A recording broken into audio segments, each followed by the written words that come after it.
I would walk up and down Hollywood Boulevard, and the randoms wearing a Batman mask and a Spider-Man mask, and I'd be like, "Hey, you make music? You want to make a song? Let's make one right now." I had a very emphatic kind of like, let's do it right now kind of energy. I'm just that way, right? Maybe the military, or maybe just I'm not excited. I don't know. But I'd be like, let's make a song right now. So I would literally pull strangers off of the street from around the world.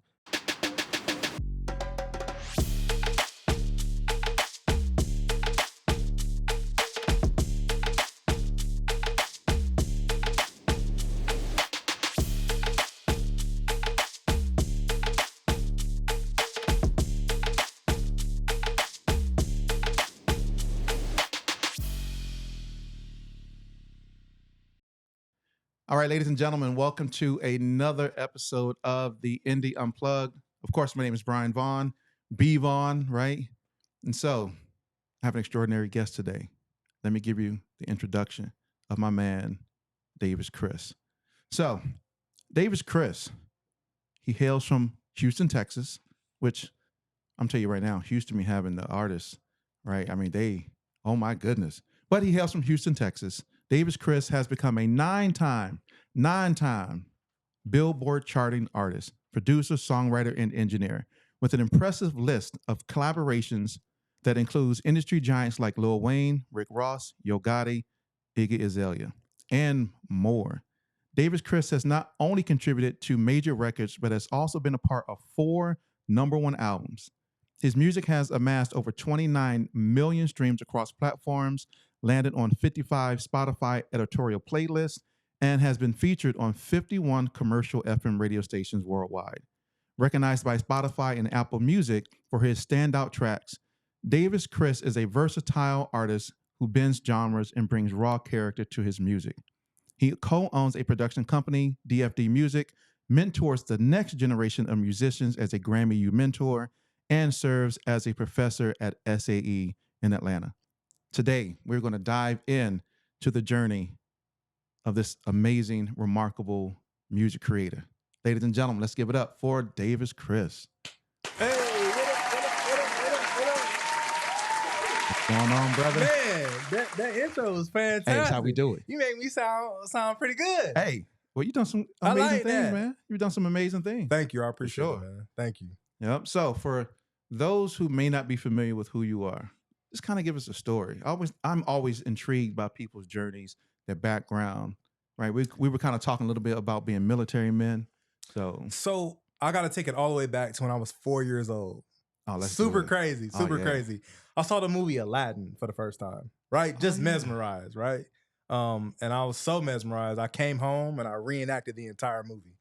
Dope. I set up my mama's camera and I put pillows and blankets and like reenacted the whole thing.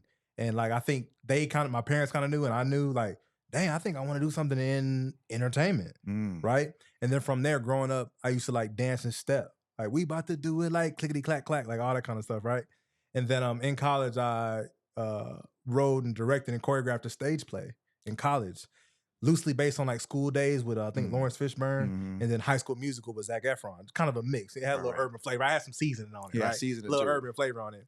And from there, I realized, man, doing a play that's 2 hours long with 30 cast members, a 3-minute song is a microcosm of that, you know? And somebody in rehearsal one day was like, man, you ever think about being an artist? And I was like, yeah, okay, cool. Let me be an artist then. And then from there, you know, I started playing around with it. And then I enlisted in the United States Navy. Who y'all Navy? Who y'all Navy? All my vets out there, all my veterans out there. Oh, Navy. I got a bunch of Navy people in my hey, in man, my family, who y'all? There we go.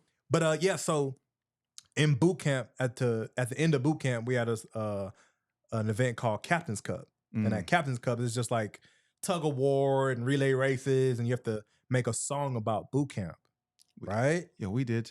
Right? And so the song I made was about boot camp, and it was, you know, it's pretty cool. I don't really remember. It's pretty cool though. And we're like 80 deep. So my compartment had 80 people in it. We're 80 deep doing a song. And then, you know, after we performed it, you know, we got the, you know, great reception, a round of applause. Everybody was like, do it again. And then we did it again. They were like, do it again. And we did it again. And then we had the CO of the entire base come watch us for the 4th time and give us a Bravo Zulu. And then they videotaped it. And then from there, we went on like a mini tour in boot camp. Unheard of. Because you know, that's boot camp, crazy. Boot camp you is ain't very doing that at tight. boot camp, Very, right. you can't do nothing in boot camp. You can't barely blink without getting Right. screamed at and drop and give me 50. Right. But we performed it again and we went on like tour. And that was a moment to me that kind of said, all right, Chris, like you might be kind of like decent at this. Because what I realized, I made a room of 1,000 people I had never met before from all different parts of the world.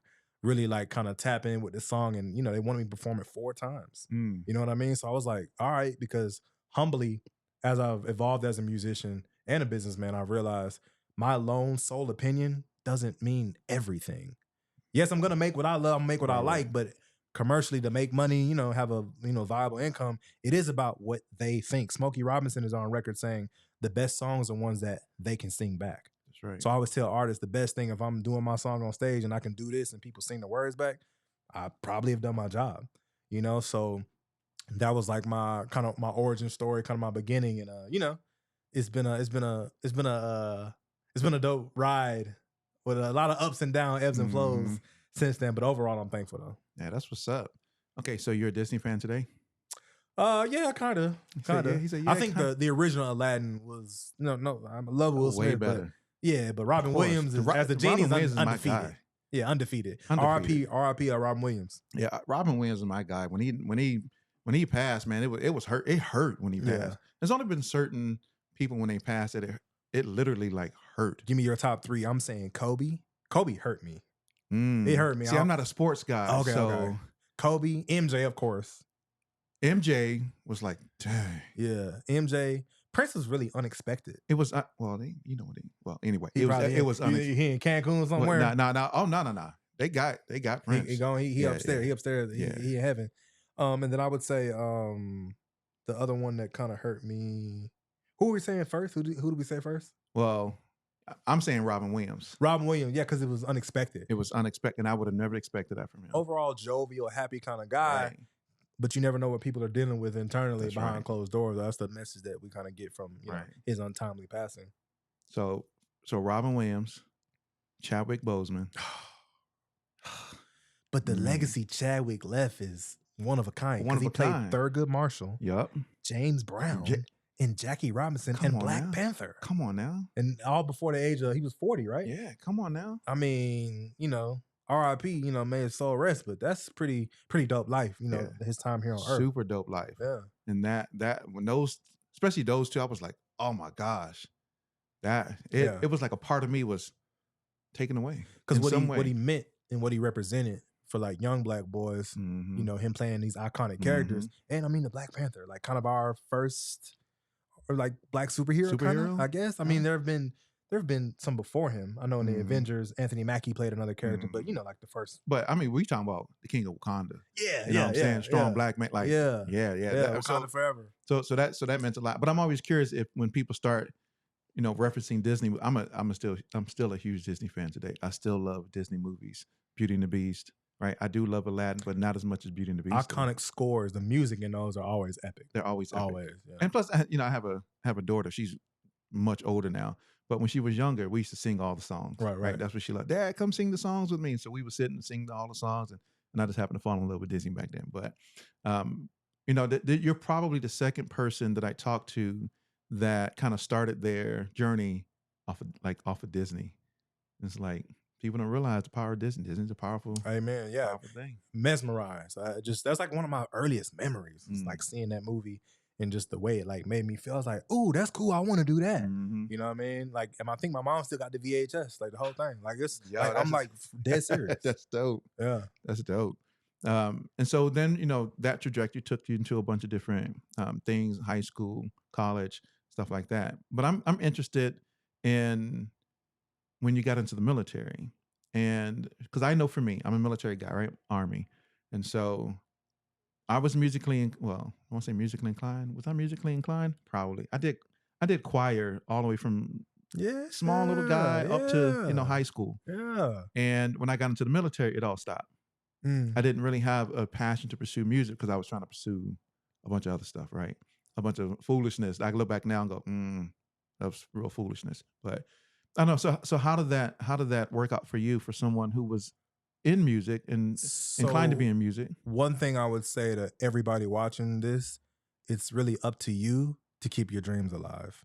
I would work 15-hour days and just totally, you know, like I worked on a flight deck. So it was like a lot of like manual labor, like real physical. Yeah. But it was up to me to take that last hour or two before, you know, I'm like passing out because I'm so tired to, you know, open up Logic and, you know, try to start a beat or make a beat. Or I was even like recording songs into the laptop, just like recording songs into the computer. You know, it's just dirty, full of grease, full of sweat. You know, like I say, a 15, 16-hour day.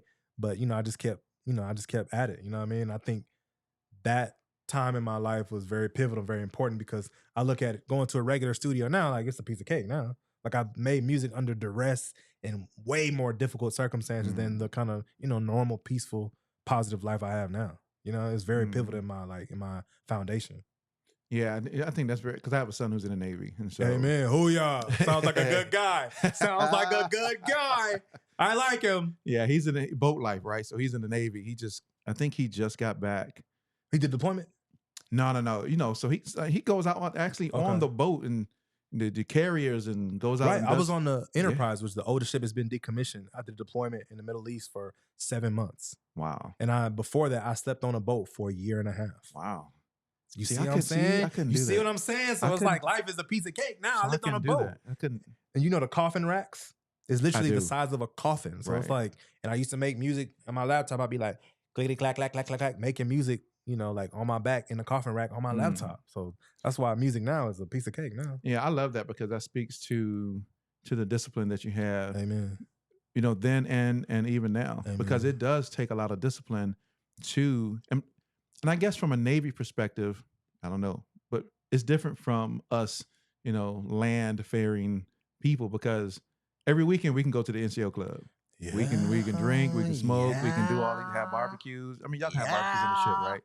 But so that's what deterred me from doing music, is trying to live that life and chase those types of things, when I should have really just been chasing the music. And I love what you said. It really is up to us to have our own, you know, nobody else is going to do it for us. Yeah, it's up to you. It's up to us, right? It's up to you. 100% up to us.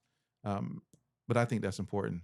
But I think for you, that pivotal moment when you saw what happened at boot camp, to go, this is something special. And the joy I get in creating music is what I can make people feel. I made a room of 1,000 strangers kind of like rock out and vibe out and dance. I was like, that's a superpower. And something that started from thin air or nothing, an idea I hummed and scribbled onto a napkin at Chow one day to make an auditorium of 1,000 people rock out. I was like, this is a superpower. I'm, you know, God tapped me on the shoulder and said, hey, don't squander the gift I'm giving you now. So I was like, yeah, let me keep going with this. Let me expand on this for sure. Big time. It is a superpower, because you can evoke so many emotions and so many actions based upon the music and the lyrics that you have and what you're communicating in song to the audience. Absolutely. Yeah, man, that's I think that's wonderful. So for yourself, you're known for your ability to bend genres, right? Yes, while sir. maintaining a minimalistic approach to music production. So how do you strike that balance, right? How do you strike that balance? And what are the key elements that define your sound as Davis Chris? Oh, I love that you asked me that question. Golly, I love that. I think genre bending is beautiful, because you can take two existing beautiful things and combine them, twist them, turn them, learn them, whatever, and make a beautiful third thing that has never existed. So for instance, I think about the song Havana from Camila Cabello and Young Thug. So in that song, it's Spanish chords, right? Then there's an 808 and a hi-hat making it kind of urban. Young Thug is rapping on it. She's talking about East Atlanta. But in the post hook, it's pop, because the vowels are ooh na na. And when I realized ooh na na is a pop tactic they do in songs as a post hook, because the entire world can say ooh na na. It's a globally like kind of recognized, you know, like chant that anybody can do. And that song is, you know, Spanish, hip hop, and then pop. I was like, after studying, you know, breaking that record down, I was like, yeah, if I can take a heavy guitar sample from somewhere and put urban drums on it, and then put a little accent on it, and maybe sing a little country, put a little twang in my voice, a little something like this here. You know, I have a beautiful, unique third thing, and I just love doing that. And I'm at the place now where, you know, music is super oversaturated. Everybody and their mama rap now. So I was like, let's just try something. That's true. You know, I've even done a punk rock song called Skip School, where I like dyed my hair green. I painted my nails black and I wore like a spiked choker necklace just to get in the character. I did see that. Just to get in the character. Because I was like, why not? I did an Afrobeat song and wore a dashiki. I did a Latin song and I sung in Spanish and wore a sombrero every time I like went to record the vocals. Why not? Just to have fun. I think that's the actor in me. Right. See, I think that's what that really is. I'm really just an actor, but I happen to be decent at music, right? But yeah, I love getting in the character and just doing research because the Afrobeat song is called Mami Wata. And I learned that Mami Wata is a water temptress that would lure men to like the water at night and take all their money, right? You know what I'm saying? Like so just learning different things like that have just been like fun on my journey, like, you know, just making different kinds of music. She was like a harlot. That was it. Yeah. She was a water harlot. Doing something strange for the change now. Strange with some change. Come on now. Be careful now. But no, I think that's important. The ability to cross genres. Amen. Right.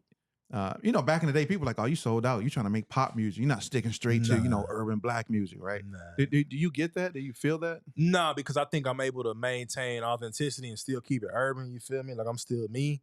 And then I would say, I'm trying to give you something you never heard. Because the conversation of how oversaturated music is, you're not gonna say that listening to my catalog. You gonna, if you listen through it all, I got a lot of songs. If you listen through, you can be like, oh, this is kind of different for one person to do all these different genres. I done charted on Billboard, and I think it's 3 different languages in 4 different genres. And I say that with, you know, gratitude and thankfulness to God, but it's like, that's just an ode to me, you know, just trying things, just trying to be different. And like I say, just have fun with it. I don't want to be like everybody else. So why do you think it's oversaturated? Because I think the accessibility is at an all-time high. AI has made things kind of easy and leveled the playing field. I always tell artists and producers, engineers, songwriters to learn music theory. Because watch this. How can you say, yeah, I do music, and you don't know anything about music? Not that you have to be Mozart or Beethoven, but learning a basic scale or learning what a crescendo is or what staccato is can be helpful. And I always tell producers, like, when you're in there with Beyonce, she probably knows a thing or two about music. Hey, can you transpose that down 2 semitones just a little bit higher than my vocal range? You're like, semitones? What's that? You feel what I'm saying? It's like, if you can't do that, the potential for you to get that Beyonce placement might diminish significantly if you don't know anything about music. So I think learning, you know, music theory is very pivotal, but AI, now you can press a button and it'll make a beat for you. You can press a button and it'll write a song for you.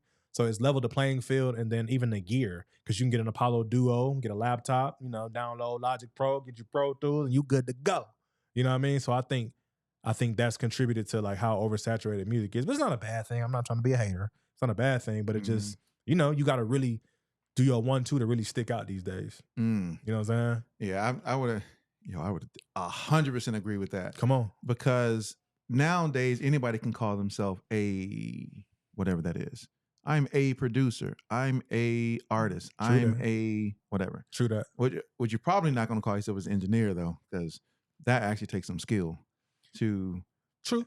I mean, but even that then got automated AI these because days. you can use Easy Mix, and it kind of does a preset to mix it for you. You can take it over, send it to Lander to get it mastered. And it's funny. I've learned to really analyze the objective things and the subjective things within art. Even though overall it is subjective, it's what you think is subject to interpretation. But there are objective things in music I've learned, like the key of a song is 8 notes within that key. That is objective, right? If you're singing anything else, you might be pitchy, sharp, flat, whatever. Right. And then even from a mixing standpoint, I try to keep that subjective, subject to interpretation. I always say a Taylor Swift song is going to sound different than a Mike Will beat for Gucci Mane. Like, duh, of course. One might have the bass emphasized more. One might have the vocals and the music, and a bit louder, a bit clearer that way, you know? So I think even that, I vote for adding your character to it. AI can help you be more productive. It can do things faster. I agree. You do have to integrate it into your workflow in 2024 and beyond. But I think ultimately putting your own taste, your own character, your own spin is going to, help you stand out and remain unique. All right. So let's talk about this current event then. How do you feel about Udio and Suno admitting that they used copywritten music to train their AI models to create the music that people go to their websites and put in those prompts to create those types of music? But what do you think about them using copywritten music? It sounds like when a child asks their dad, can they go outside, and he says no, then you ask your mom, and then you go outside. I think they probably did that before there were like rules and regulations in place to prohibit them from doing so. Is what it sounds like. Hey, you didn't say I could not possibly do it if I did this or that. You know what I'm saying? That's what it sounds like. And then I think innovation and getting there first are huge, and I think these days people are willing to do whatever they have to get across the finish line. But as far as like AI in general, like I said, it can increase productivity. It's a helpful tool, but ultimately, though, I think you got to maintain a little bit of your original season, your flavor a little bit. You know what I'm saying? So let me go back to genre bending for a moment. Why do you think, from your perspective, other people don't gravitate to that type of artistry or that type of process? So one, respectfully, it's the knowledge, because I went to school for a total of 8 years. I have 4 degrees. My man got 4. Y'all don't know, right? We didn't even talk about it yet. My man got 4 degrees. And I say that with humility and gratitude. I'm just thankful because I've been in pursuit of knowledge, like very ferociously, over my life. Because I feel like, if you know more, you can do more potentially. And I always say knowledge isn't power, but the application of knowledge is power. Yes. Knowing a bunch of stuff. I always say that. Amen. Knowing a bunch of stuff is cool, but if you can't do it, it don't mean nothing, right? So I think with the genre bending, there's a level of music theory that I have to know. I have to understand like keys and pitch. And then I'm a surveyor and a connoisseur of music. I study music. So I'll listen to, bluegrass music. I'll listen to gospel that's different than Christian music, CCM, right? I'll listen to, reggaeton or reggae, which obviously are different genres as well, and really study. Oh, they use congos and shakers in this genre. New Orleans bounce, they're manipulating the brown beat. Boom, boom, boom, ta, ta, ta, boom, ta, boom, boom, boom, ta, ta, ta, boom, ta, right? With a constant clap in there the whole time. And I'm just studying these different things and just taking little pieces and elements and just making my own gumbo, if you will. You feel me? Yeah. And gumbo's good, y'all. Yeah, amen. Shout out Gumbo. Look, I was in Louisiana for come on now. I was stationed in Louisiana. What's that, baby? What's that, baby? We about to go to the corner store get some cornbread, yeah. Till Edge when I come in, yeah. And so for me, kind of, that's how I kind of learned and studied. I'm a connoisseur of music. I love music. I love studying music and listening to music. To go, how do they do that? Why do they do it that way? What's that sound? Oh, why did they decide to put that here versus putting it here? Why does that sound complement that sound, right? Like, so I'm really listening to music.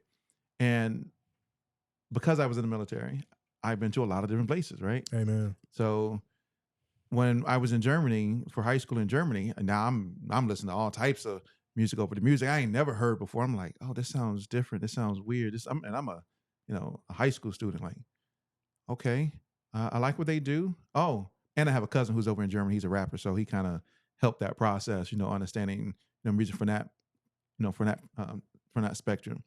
But I think from what you're saying is that, for me, I think people are just scared. Yeah, and I'm fearless. I think they're scared to go into different, not a lot, some, because I think they are so used to being stuck in the box. Yeah, I don't do boxes. And like I say, it's just I'm fearless. Like I don't care, bro, because I'm gonna be gone one day. One day I won't be here. So while I'm here, I might as well just do everything, right? Just make a mess, make some art, make mistakes, have fun, and go crazy, and just do what feels good, I guess. You know what I mean? Yeah, for sure. So for yourself, with 9 Billboard charting songs, right, to your name, what has been the most memorable moment in your career so far up to this point, and what do you think is the secret to your consistent success?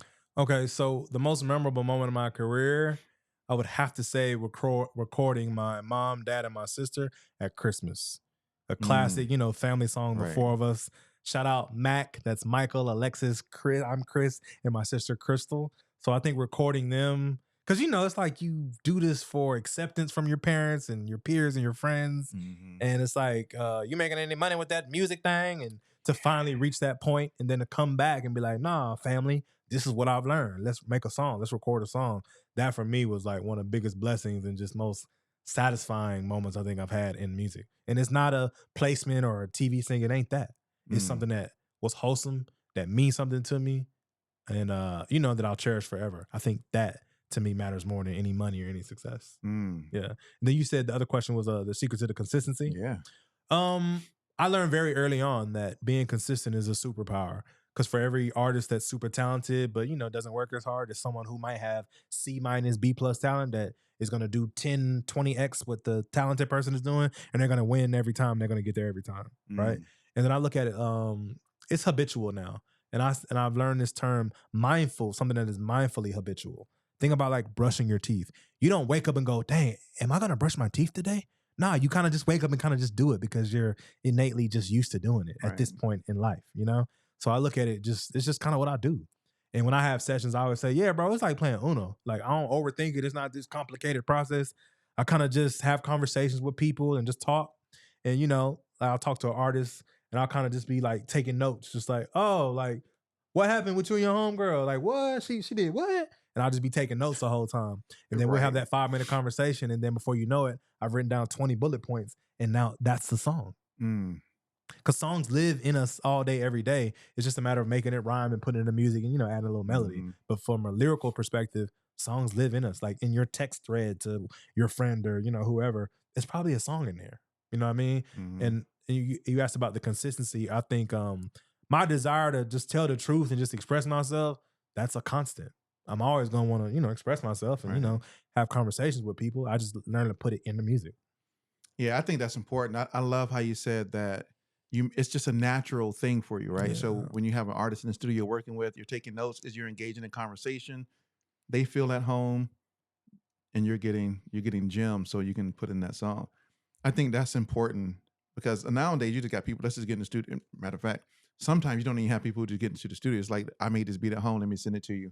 And then, okay, you just figure out what song to make outside of that. Yeah, there are songs that we love that didn't happen with the organic connectivity of some songs. And, I'm not bashing people that do it that way because I've learned the rule of 9. 5 and 4 is 9, just like 6 and 3, 7 and 2. Right. It's more than one way to skin a cat. But for me personally, I like the organic, hands-on, approach, like to making music of my own and like, with other people as well. Yeah, I like that too because it allows for kinship and relationship. Right, because now you're building community with that artist or that producer or that songwriter that's in the studio with you. Yes, sir. And building that relationship with them so that even in future, right, you can still have that camaraderie with one another. I remember I had a friend who told me, he was like, man, we will always spend 30 minutes, an hour, just not doing music. Just talking. We grab some food, we'll talk, we'll just hash it out with one another. And but by the time we got to doing the music, we had all the stuff from that conversation that we were going to use to write that song. Amen. Yeah, it's right there. I think, I like that. I think more people need to take that approach. Amen. Do you think that there's a lack of consistency? What do you mean, like for artists in general? Or artists, producers? I would say we have to accept in the new day and age of music that you gotta be more consistent than you've ever been before. Mariah Carey and the icons, they could take 2 years off, before they put out an album and remain in the shadows. I think these days, like I say, due to oversaturation, you gotta be consistent. You gotta stay in people's face. You gotta, kick and scream and get your art and get your brand out there. It's up to you to get it out there. You know what I mean? Yeah, I forgot who told me how many songs are uploaded to Spotify. I think it was like 38 million songs were uploaded and had like 0 streams, which is strange because how'd you put out a song and you didn't even listen to it once yourself? It's so crazy how many songs are uploaded to Spotify. Oh, it's like 100,000 every day or every something. Every day. It's like, it's crazy. Wow. Yeah. So then the question is, how do I as a artist compete in that type of environment? So for yourself, how do you make sure that you stand out? I know you talked about artistry, doing things differently. What are other things you do to make yourself stand out? That's a great question. I love that. So for me, I have learned through humility and versatility, you can really survive and thrive and stand out as a brand and as an artist in the industry. And what I mean by that is, yes, I'm an artist first. If I could just scream behind a microphone and be a millionaire, I'd love to do that. But I humbled myself and said, well, let me learn how to produce. Let me learn how to engineer. Let me learn how to do marketing. Let me learn how to, from my homie has a wedding band, a commercial corporate band. And I set up sound and lights and stuff for him, right? I've been paid as a musician playing the piano for someone before. I have merch that I sell now and I also teach as well. So I think me having, 7, 8, 9 different income streams has been something that's really helped me stand out as a brand, you know, because the versatility, because I always think about the phrase, the jack of all trades is the master of none, but people don't read the rest of it. The rest of it says more times you'll be more than a master of one. So there's something to be said about having a few different skills within your arsenal that'll help you. And then as far as standing out, I think the genre bending, I think the consistency, and just I'm unabashedly, you know, myself. I'm unabashedly afraid to be, you know, not afraid to be who I am. Yeah. I can tell that. Amen. I love your energy, though. I'm gonna be gone one day, man. I might as well just live, bro. Just live. You got to. Yeah. And don't really worry about the stresses of life and just be free and just live your life to its. And I ain't gonna lie, it took time for me to get there. I used to care what people thought, and I was insecure and unsure of myself, and I used to stutter step and all that. But I think over time, once you just rip the Band-Aid off and just go, you see, oh, it wasn't that bad. Just going on, bro. Just make that song about whatever. Just do whatever it is you're gonna do, bro. It's not that bad. It's not the end of the world, you know? So before we kicked off this interview, we were talking about the imposter syndrome, right? And for myself, I had that bad. I had it bad, right? And so not from a music perspective, but from a education. So what I do in my day job, I am a learning and development and organizational professional, right? Amen. Like in my actual real corporate job. And there were times when I'm this young, 26-year-old, 27-year-old guy teaching leadership development, organizational development to 50, 55-year-old white men. Why do they need to listen to me? Do I have the knowledge and skills that they are looking for to help send them on the right trajectory to leadership greatness, to organizational greatness? They're listening to me. I'm this young black guy, late 20s, early 30s. And I mean teaching at Fortune 150 companies, teaching CEOs of different business units, health, different plans and things like that. And I'm like, why should they listen to me? What do I have to offer? I don't think I'm good enough. I don't think they really, I used to come home to my wife, babe, I don't know. They're not listening to me. I don't think they really need to listen to me. And I don't know why they're listening to me, because I don't know. But I had it bad. I had it bad. And I broke out of it one day. My wife was like, man, if you don't get your... Right, just go. Just go ahead and go. She's like, man, if you don't get... She's like, I get it. But she said, you got the skills. And it was so crazy. It took for a mentor of mine to break me out of that. And I was like, oh. And she was like, no, Brian, you got it. She said, you just got to know you got it. And just go out there, kick it, and just go do what you do. All right. So not reducing your shine because of opinions of others or how you think other people may perceive you can absolutely cause you to diminish who you are as an individual. And I think a lot of people suffer from that today. They just don't say it, but I think it's evident in the music community. So that's one thing I always share with clients and like just different people I do consults with, of, not dimming your light and really kind of expanding and highlighting your leverage, your skin in the game. What have you done? What knowledge do you have? What have you executed? And how can you, put that on display in a way that can be advantageous to helping your brand succeed? I always give the example of like a movie trailer. When you watch a new movie trailer for a new action film, the first thing you hear in the first 10 to 15 seconds usually is from the creators of Batman. And then you instantly go, oh, if they made Batman, then this movie must be pretty good. I've really learned. As long as Christopher Nolan, though. Right. True. Shout out Christopher Nolan. But I've learned, you can't dim your light. You have to really highlight what you've done to help, get rid of the imposter syndrome or feeling inadequate or like I'm not enough or am I really qualified? If you've done the work and you got the knowledge and you got the experience or the success, you are qualified. You are qualified. And truly, just even on a spiritual level, I think because, God said so, I think you're good enough. You know what I'm saying? I don't think that external variables, aka people and opinions, should really impact, how you feel about yourself to that extent, to where it's crippling and you're dimming your light. I don't believe in that no more. You know what I mean? I'm out of that. I'm past that. And I encourage everybody to, do the inner work and, really look inward and really, figure out why you feel that way and how you can navigate around that and, succeed and, live beyond that. Yeah, I love that. I love the fact that you said, and I'm not going to get it 100% right the way you said it, but God finds value in you. You're in God's eyes, you're validated. It's like, well, then why need external validation? I mean, it takes some work though. I ain't gonna lie. It take work. Oh gosh, it take work. It take work. Right. And someone who really helped me with that was Tammy Latrell. So shout out Tammy Latrell. I'm currently signed in a publishing admin deal with the Mezzo agency, and she's been fantastic. And the thing that I really love and respect about Tammy is she's very ferocious in her ability to get things done, and she's making it happen. And she's very knowledgeable. Like, she really sat me down and schooled me. And she's the one that kind of told me, like, yeah, bro, like, if you've done it, like, if you've done the work or you crossed the finish line, like, you good, bro. Like, go ahead and rock out. Stop being all timid and dimming your light. Like, you good, because I lived in Hollywood for 6 years before.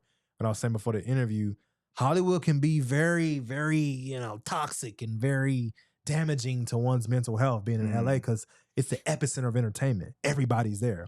I remember the first time I charted on Billboard, I was feeling good about myself. Oh man, I charted on Billboard. I ran outside with my plaque. I look across the street. Some random person had their window open. It's platinum, Grammy, Billboard. I'm like, dang, like I really ain't done much of nothing. I was comparing, which I shouldn't have been doing, but comparing things. And like I say, just the level of rejection that you face at the epicenter of entertainment is at an all-time high. Nothing's ever good enough for you. At least you feel that way, right? It probably was, but you feel that way. And I would say that Tammy really helped me, break out of that and help me see the value in myself. And the key thing I'm learning too, and I encourage everybody, as you start to elevate and gain success, try to keep the gratitude and not the ego at the front of it. Because it's easy to be like, yeah, I'm dope, I did this. But, I've learned, because like I say, I ain't saying I ain't perfect, because I used to be an idiot about it, but I've matured and grown to really try to help people, via education, and allow the gratitude remain in the forefront rather than your ego and look at me. Thank God that all of these things happened to where I could accomplish or succeed in this way.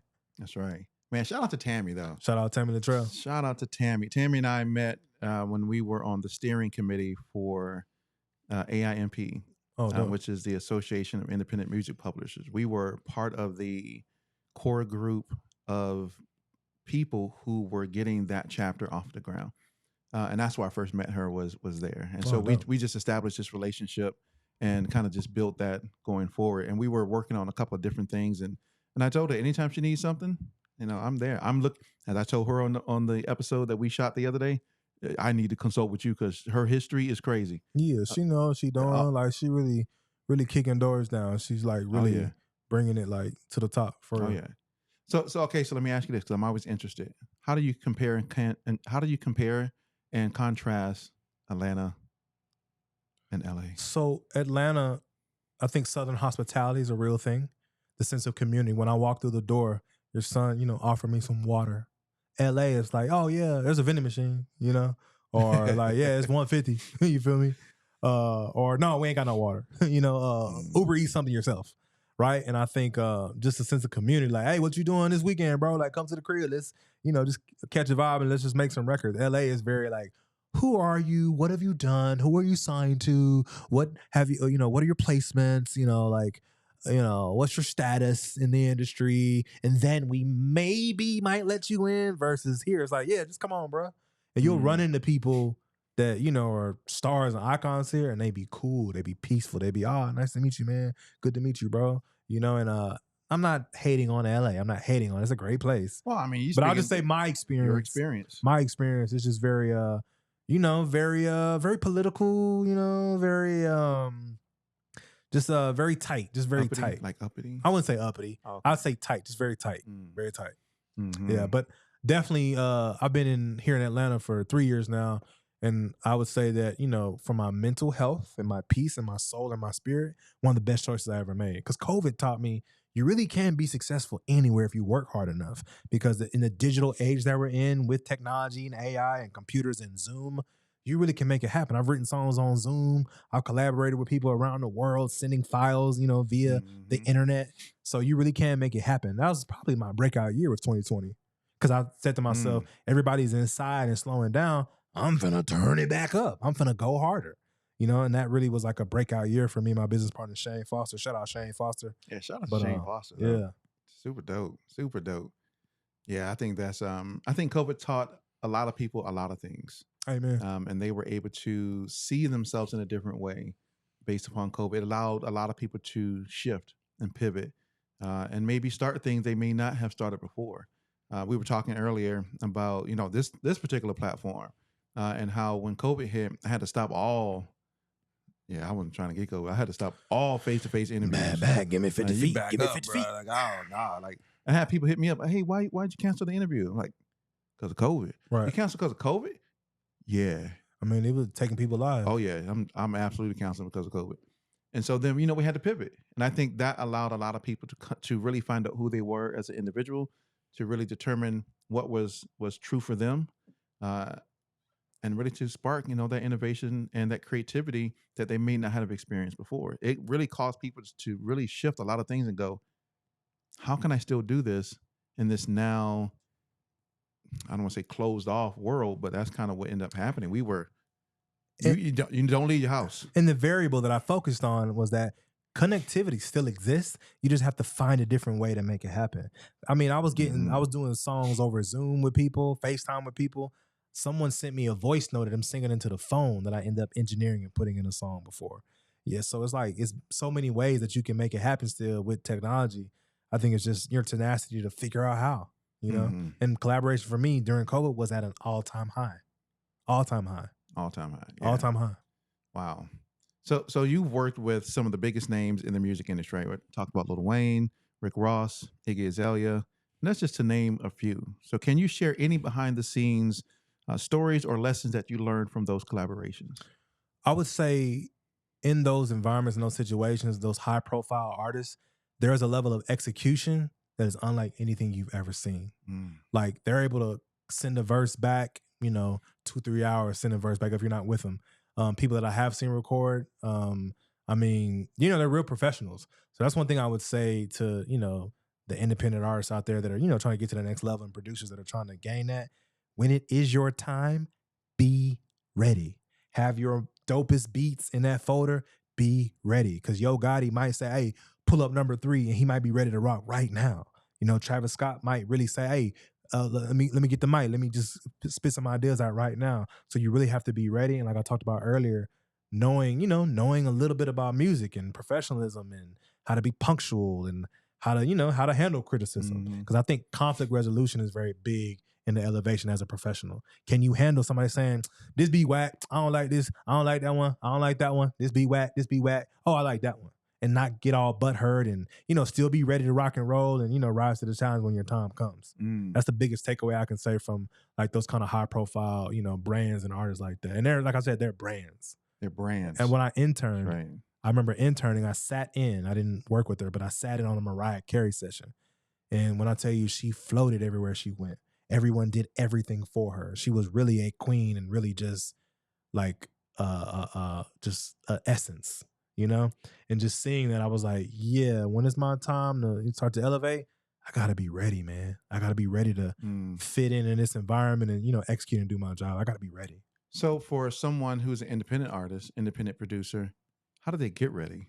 What are some of those pivotal skills they need to develop to get ready? So I think being unafraid to put yourself in different uncomfortable environments. So when I lived in Hollywood, I went to the LA Film School. Shout out LA Film School in Hollywood. Nice. I would walk up and down Hollywood Boulevard and the randoms wearing a Batman mask and a Spider-Man mask. And I'd be like, hey, you make music? You want to make a song?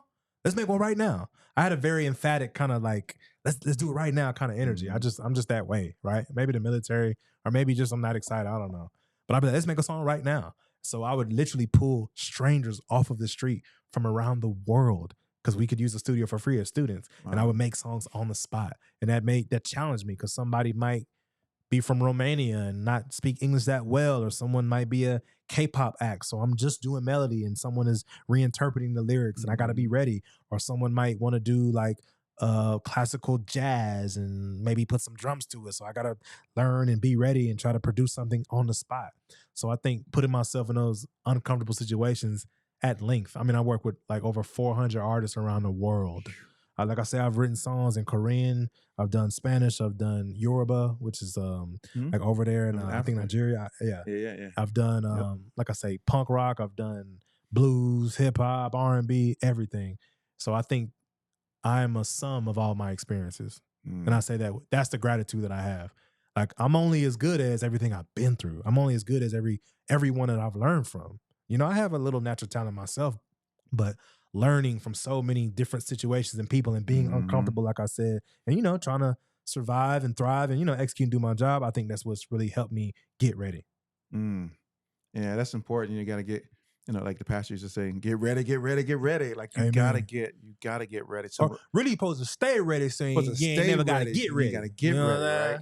And so if you stay ready, right? And you know, for me, it's specifically when I'm talking to artists and producers and things like that, I'm always talking to them about, you know, having the right mindset, the right skill set, the tool set, right? The way that they see things, the paradigm, you know, talking about what you're talking about in regards to like music theory and understanding, you know, organizational skills and building effective habits and doing, you know, a lot of coming up with a business plan, branding and marketing and just a bunch of different stuff. And let me just jump in there real quick about the expectations to all my artists and producers and brands that are developing.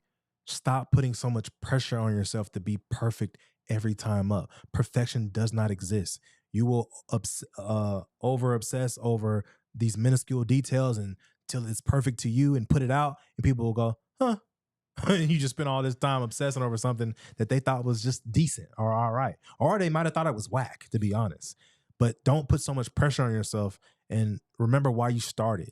Keep the fun in it. If you used to, you know, when your mom picked you up after school and you used to sing a bunch of songs on the radio, loud and off key, but it was fun to you, try to remember that when you're in there creating with your homegirls. I think most of us, or some of us, I remember seeing Michael Jackson do the moonwalk. And I remember putting on my socks in the kitchen and trying to do the moonwalk in the kitchen and just laughing and, you know, having a good old time like doing that. And now I try to remember that as I'm creating. What's going to make me want to dance or, you know, act a fool and, you know, lip sync the song when I'm done. Right. You know, so I would say that to artists to just stop putting so much pressure on yourself. It's okay, bro. Do another song. Yeah, have a childlike attitude towards it. Yes, sir. Because children have fun. And they don't care about the results. They're just riding their bike or just doing whatever. They don't care about what people got to say in the results. So I always jokingly say, I'm just a 12-year-old. I'm still 12. I'm still 12. I'm still 12. Old man body. But same. You know, but that's the thing, having a childlike attitude to how you approach creativity and music overall. And stop worrying about. I do know people who I sometimes can be a perfectionist. It don't exist. But it's like, man, that don't sound right. What about this particular instrument? I may need to use something else, right? Oh, they may not like this. You know, like, yo, at the end of the day, who cares? And we all hear and interpret things differently too. That's something I kind of learned in this. You can get close to what you think a majority of people will like, but ultimately, you never really know. You might as well just go, bro. You never know. You never know. You never know what's actually going to pop. You never know what's going to hit. So trying to stress over it and trying to pointless be a perfectionist with it can be pointless. Pointless. You know, I know a guy who was like, man, I got to make sure this snare is right. I got to make sure it's mixed like just like this. I'm like, you can mix it until the cows come home, and I always say, nobody will ever know. And about that specific thing with like production, I always say this: none of us are humming the drum pattern to Thriller. We probably don't even really know it. We're singing the top line. Dun, dun, dun, dun. We're singing like the main vocal part. I know. Okay. We're singing the main vocal part. You're not humming the chord progression or the bass line to your favorite song. Most of the time, the average consumer is not. So obsessing over these minuscule details, like it's not even. It's pointless sometimes. Right. It can be. I feel you. I feel you on that. So for yourself, songs that you have, we can talk about Jackpot. Sundress Season, right? Sundress Season has received significant recognition from Spotify and Apple Music. So what was the creative process behind these tracks? And how did it feel to see them celebrated as some of the best songs of their respective years? Man, so that, I was just exploring different genres and just having fun. And I stumbled upon blues and was like, oh, what's this? And I just started to study it. And what I usually do, I'll go to like a editorial playlist on Spotify or Apple, and I'll just listen to like 100 songs. Like truly just like listen and kind of just learn and try to absorb, the different vibes and the drum patterns and the melodic sensibilities and all that, even the lyrics and just the mood and the tone of stuff, and just try to, do my best attempt at embodying that and then, recreating it, making it my own.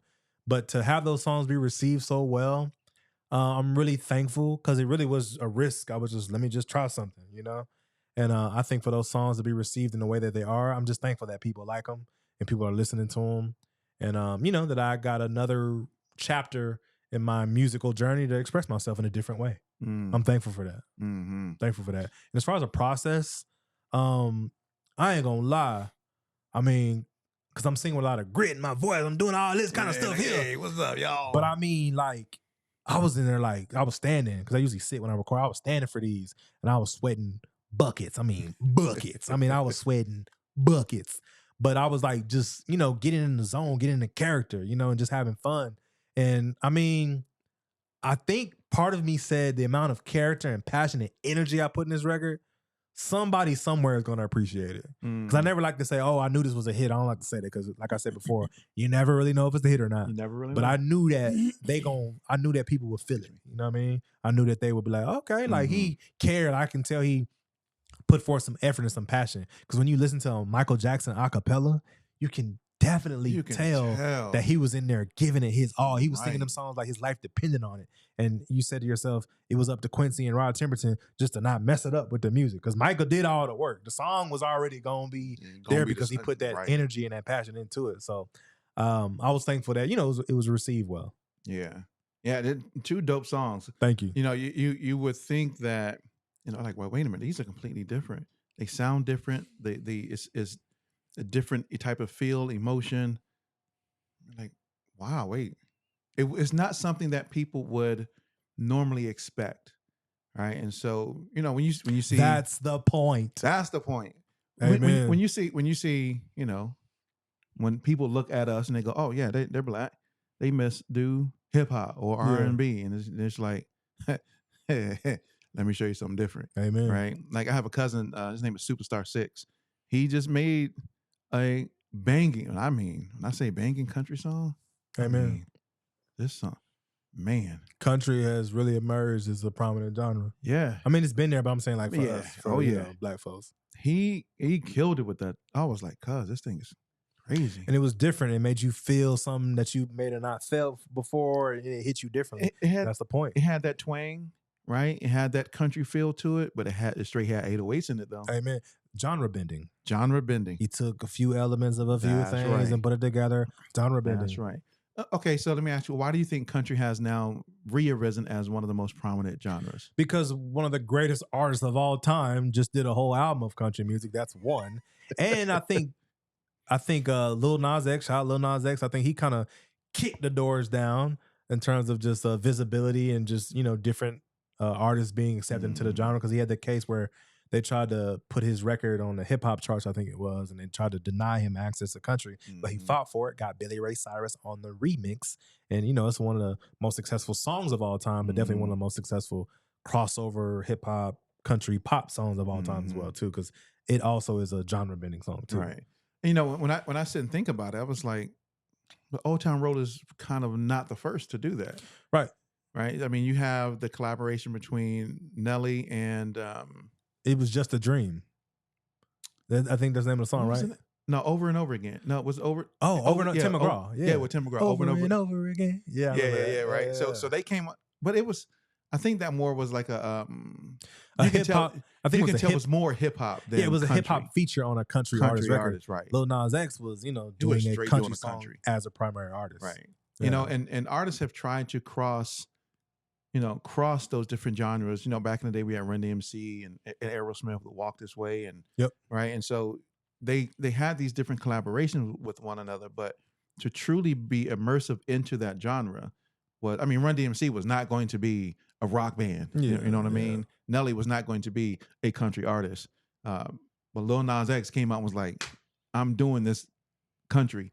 And Beyonce, of course, you know, having a whole country album. And I think that has caused other people to go. Matter of fact, who just, K Michelle?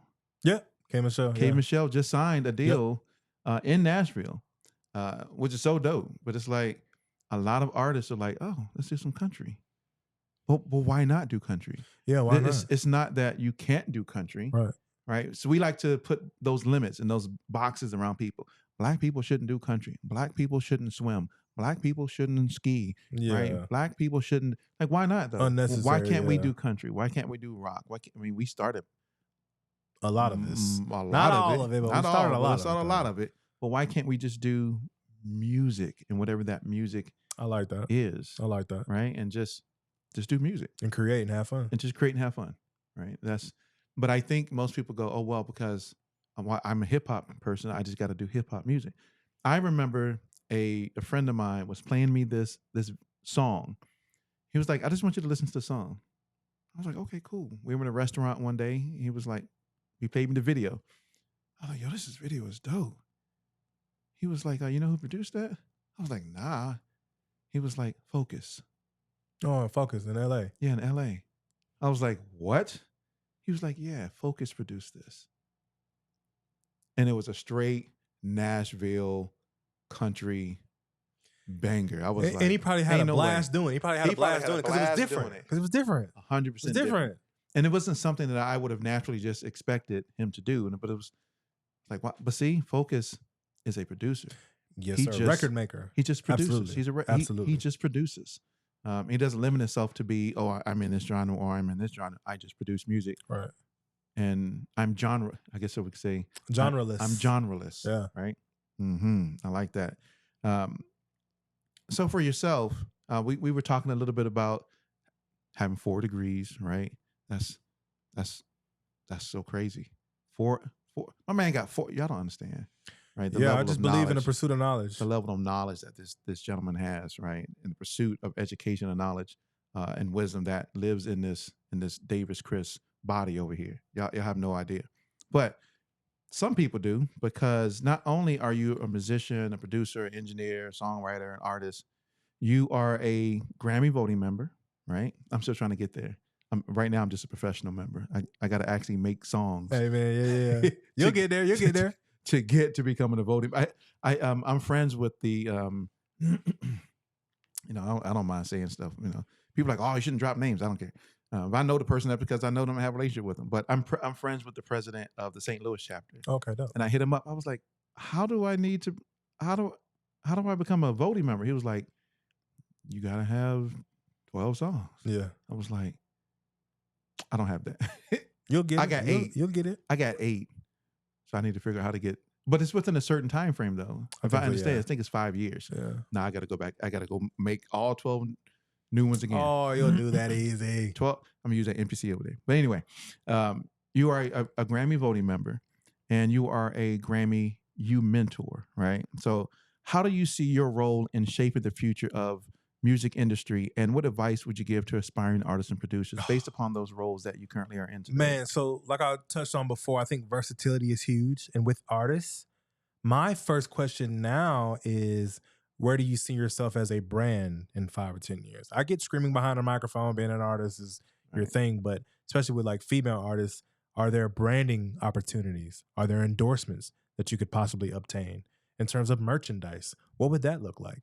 In terms of the services that you provide, rather, I know you're an artist, but could you sing "Happy Birthday" for $100? Could you do a customized, congratulations? Hey, Darnell, I just want to say congratulations. Want to see you, and charge for that, right? And offering a multitude of different services. So I really approach it with, like I said, just versatility and establishing your brand at the inception of your career, instead of just making a bunch of songs and now years later, now I need to get an LLC. Now I need to, make a logo, or now I need to get copyright for this or that.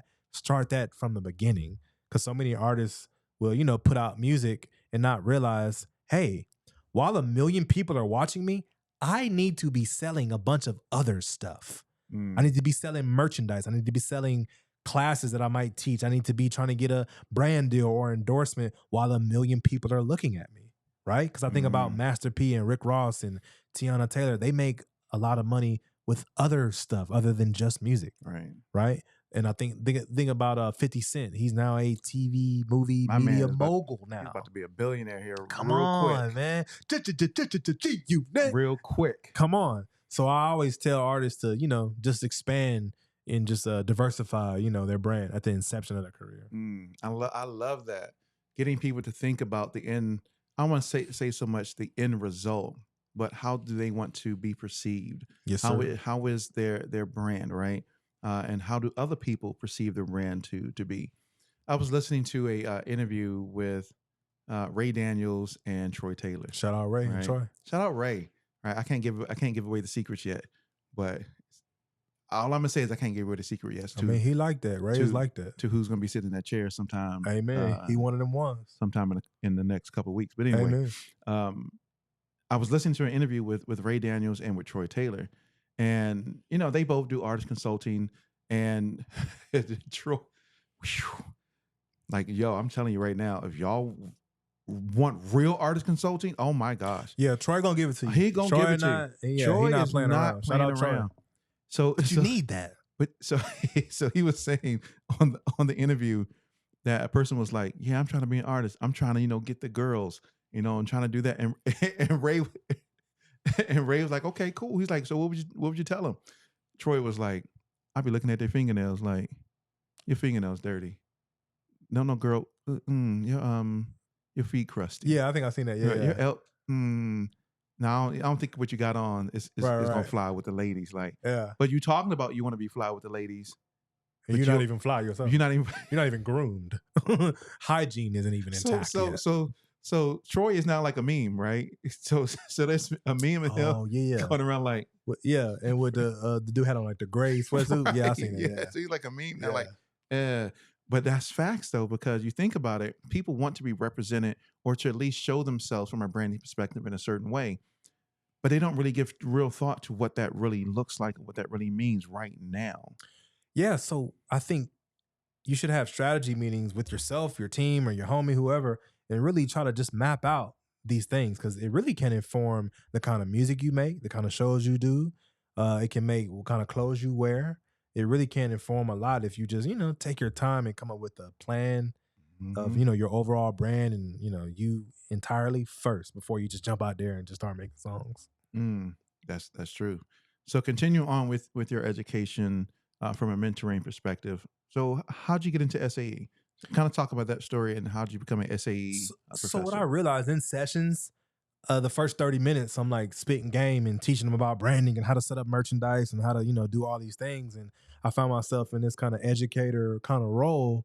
And I was like, wait a minute, like I can get paid to do this. I can get paid for information. And what I found, information is powerful in that way, but people will pay for it. And then my business partner, Shane Foster, shout out Shane Foster, he had worked there first and then he recommended me. And then they just took a look at my Instagram and saw, oh, he does this for real. Like he's an actual working industry professional. Let's bring him in here and see. And then I like taught a class. I had to teach a class. And really the blessing in that was when I taught the class, I didn't have to like prepare and code switch and become some robot. I kind of just went up there and was just myself and just kicking game and just talking like I am to you now. And I was like, oh, this is kind of natural. Like maybe I can just kind of just do this, and it's been a blessing because I really learn from other people as I'm in there as well too, because I'm gaining perspective from someone that's 19 years old. I'm gaining perspective from a woman that's from Russia and, just moved here, 2 weeks ago, and the music and the vibes and energy that she likes overseas. So it's really helpful for me to, be around so many varying different opinions so frequently, right? And then I think for me, my desire to teach is kind of like the hero and the villain story. They say something happens to all of us, and the villain says, oh, I'm going to make everybody feel how I felt. And the hero says, I want to make sure that nobody ever feels how I felt. And so their quest is to spread love and joy and positivity, and in my case, information and knowledge, and to be helpful. And I think about the struggling, homeless, depressed, beat down me, years ago. And I was like, man, I wish I had somebody to help me or put me on game or to teach me some of these things so I didn't have to make 10,000 mistakes on my journey. So now I've set out on a quest to, be that person for other people. Authentically, genuinely, with like no sweat off my back to, help you set up merch or help you navigate, starting an LLC is really no sweat off my back. Because I want my legacy to be not only just my success, but how many other people did I also help achieve success or, just pursue their destiny at the very least. Because I think that's the true measure of a man is like your efforts and your deeds beyond just yourself. So how did you deal with homelessness? So in Hollywood, I think I mismanaged, my living situation, my finances in pursuit of the dream. I started neglecting like the responsible adult things that I'm supposed to, and then you kind of deal with that with the military because it's so automated, everything's kind of done for you. But then once you separate, it's like no. You have to set your alarm clock to wake up at 8 o'clock to go renew your registration, or you're gonna get arrested, which I did irresponsibly. Right, my fault. And I learned to take accountability. Ultimately, it's up to me. It's my life, it's up to me. Right. And so the homelessness, what it really taught me, it taught me that I really did love music because I was still creating. I was in the car, I was sleeping in the car, I was screaming in the laptop, making songs. And it kind of was like, oh, like my day's not really affected that much. Even though I didn't have nowhere to sleep, but I was still making music, still pursuing my passion. So, 80% of my mind and my soul was okay. It's just, the nights, sleeping in the car, sleeping parking garages, and I try to find a quiet neighborhood and just the safety aspect, thinking that somebody gonna come, bust in my car and steal my laptop and all those different things that you deal with. But I think overall, it made me who I am. And then what it taught me too is, God won't put more on you than you can bear.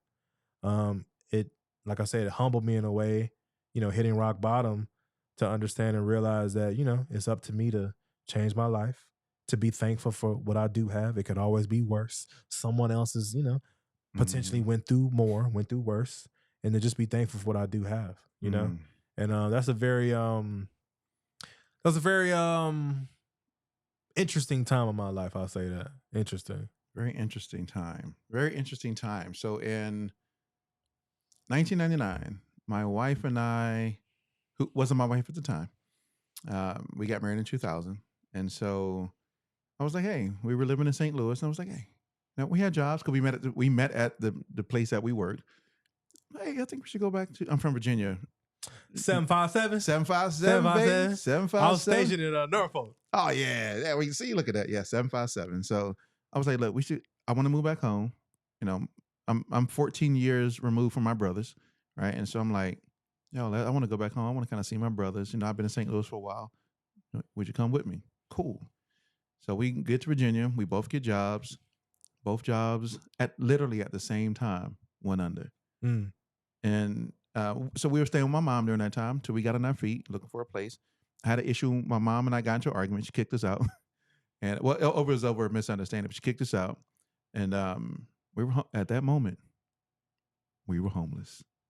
Had no place to go. Right? We had these jobs that just went under. My mom just kicked us out. We were homeless. We had a red Jeep Cherokee, 2 kids. Oh, dang. 2 kids. And at that time, we weren't believers yet. Okay. So I firmly believe that situation, well, my wife would tell you that she was. But I think that situation is what changed our lives for the better. Amen.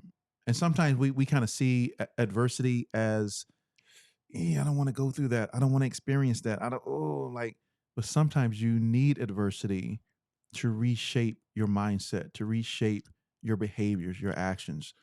And that changed everything for us. I'm glad you guys made it through. I am glad we made it. God will humble you. He will sit you down and he will humble you. Yes, sir. And it's up to you to listen, absorb what he's trying to tell you, yes, sir. And then, make good on and move forward for yes, sure.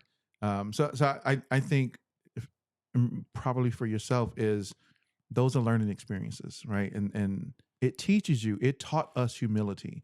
It really taught us not to rely on man though. True. Oh my goodness. True. But it taught us to rely more on God for everything.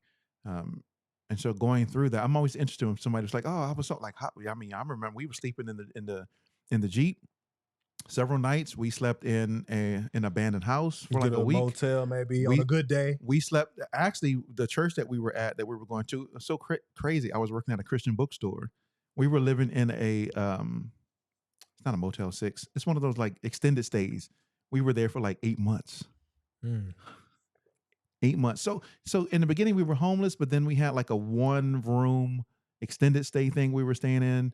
My the 3rd child was born in that place.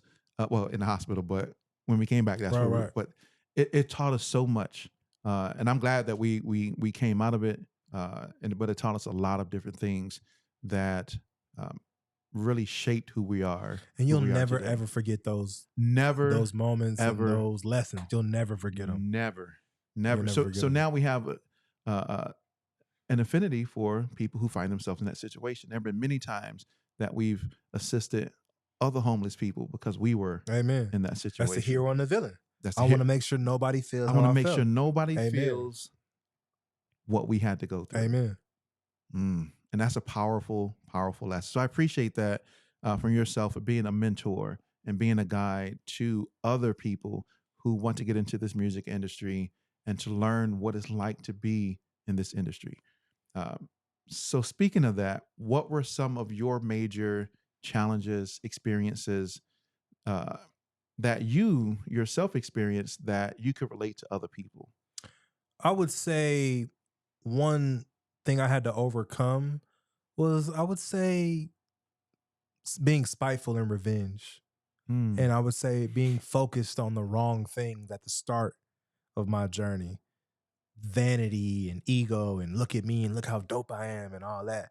And it shifted to, let me make them feel something. Let me make something that they will enjoy. So I think about the consumer and the fan and the person much more than I used to at the start.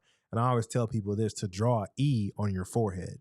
And some people will draw it like this to where that they can read it. I tell people, consider drawing the E the other way so that they can read it.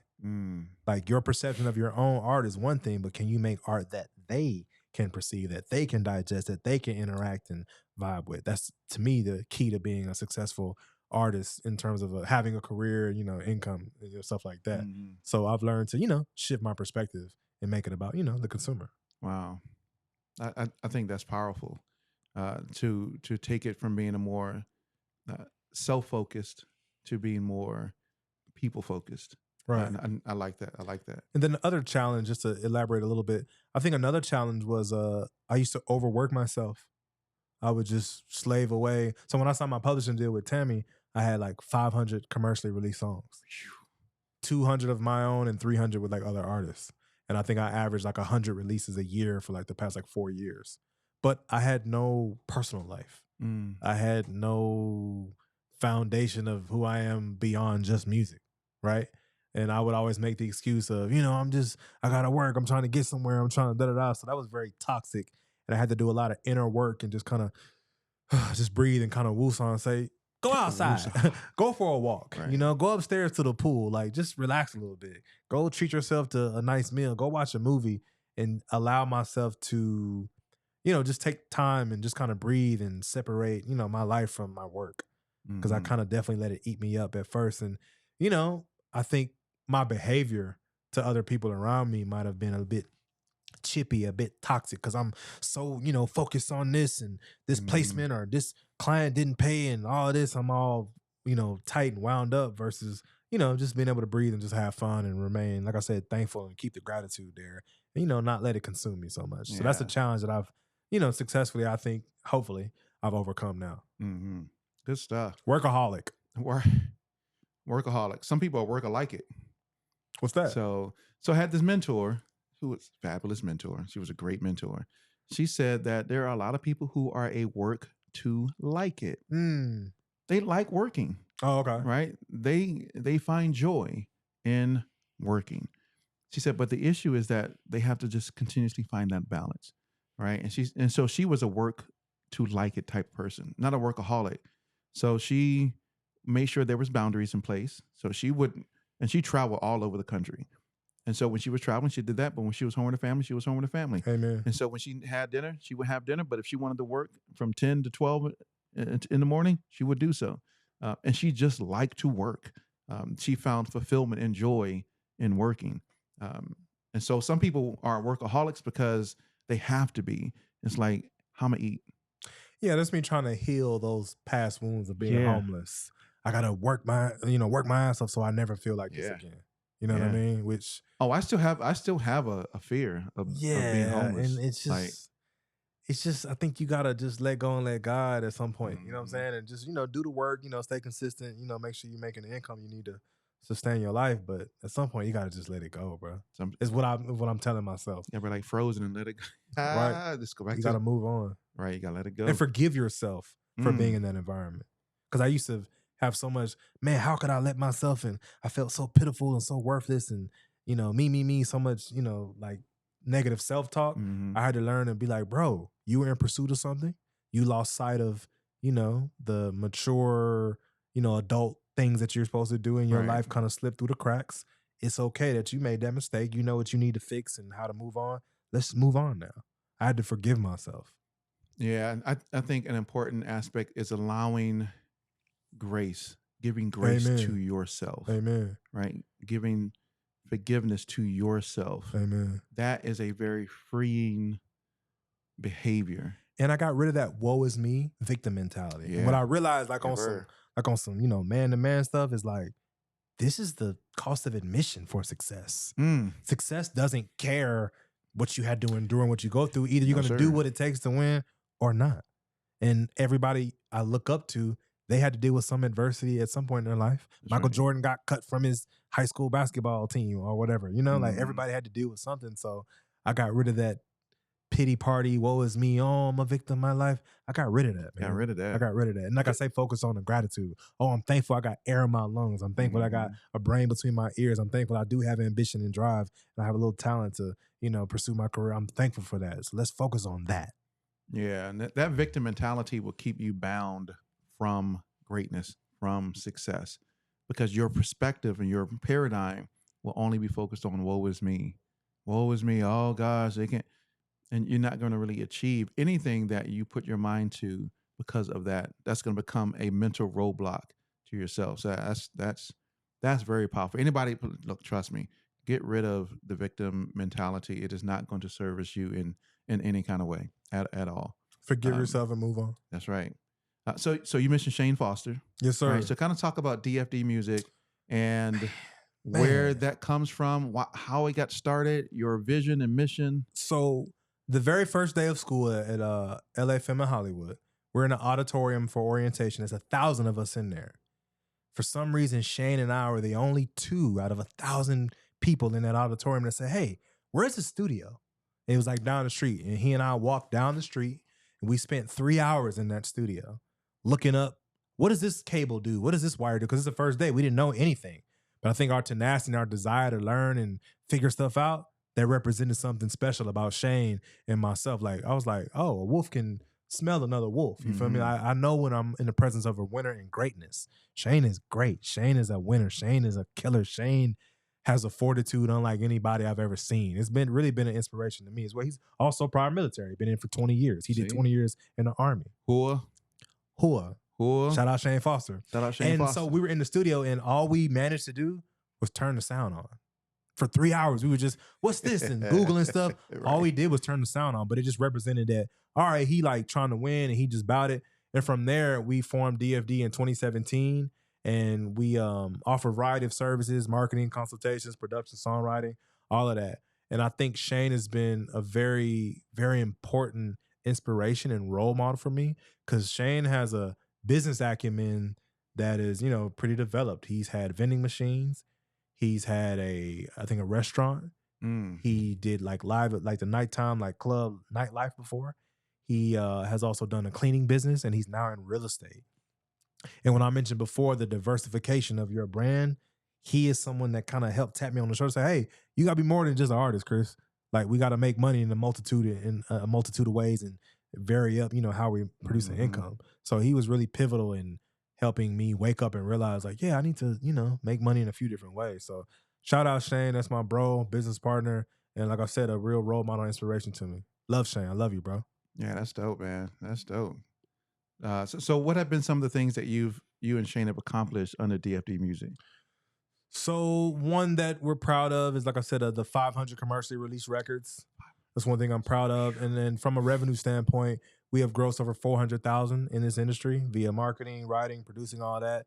And I think that's something that, you know, not to be egotistical, but, you know, the amount of income and revenue that you've generated as a company too deep. I think there's something to be, you know, celebrated that we are both Black disabled veteran entrepreneurs. Oh, you got more than 10%? So yes, sir. Hey, I currently hey. I've been rated by the VI. I have PTSD, and Shane also has a TBI as well, and a multitude of other like physical things that he's battling through as well. So for us to overcome those odds, and my slogan has always been boot camp to the billboards, right? And Like homeless in a Honda in Hollywood, right?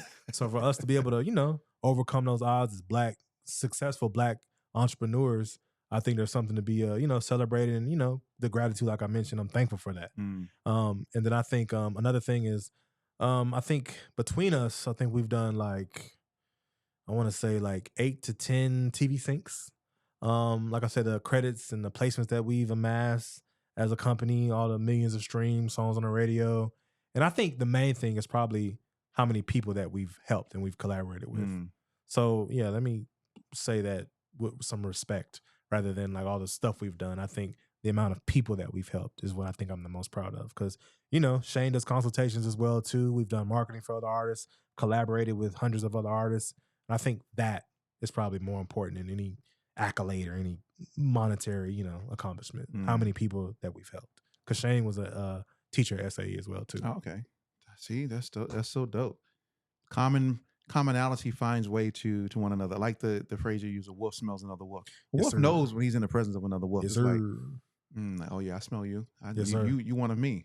And then the cool thing about that team dynamic is it make me want to like be on my game, because I know Shane gonna be on his game. Shane will stay up until 3 a.m. hunting down how to leverage our brand and make money in this way, or how to do this marketing thing for this new song we got coming out. He'll stay up till 3 and do it. And then in turn, that makes me want to make sure I'm doing my job as a creative musically. Let me make a dope song. Let me research how to do this or that as well too. So I think that's something that's been dope. The synergy and the chemistry that we've been able to really, build upon over these years have been really impactful. Yeah, that's what's up. I like that. I like that. So with your achievements, what's next?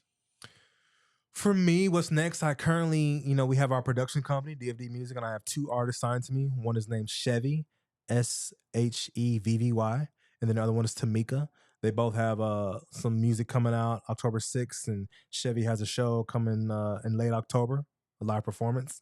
And, I'm just trying to navigate their careers and just help them and just build them up as well. And like I said, just teach them and empower them, how to be an entrepreneur in the creative, space that we're in.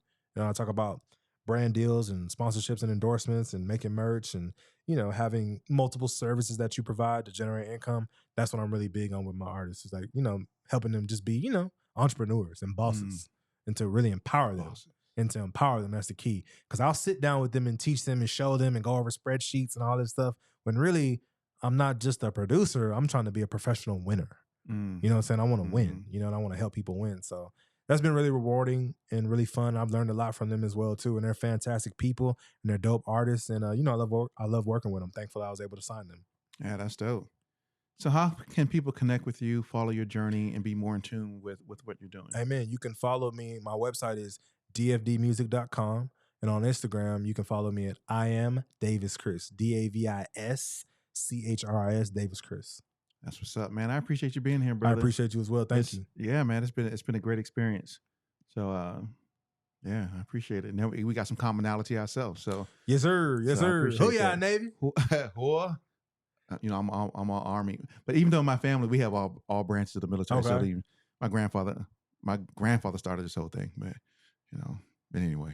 Well, ladies and gentlemen, thank you very much for being here. Thank you for tuning in to the Indie Unplugged. Once again, I am B. Vaughn. Had a great conversation with Davis Chris. Make sure you check him out. Make sure you follow his journey and just be in tune with what he's doing. I greatly appreciate this conversation. And so, as I always say, which I've never have a slogan. My slogan is always peace. Peace.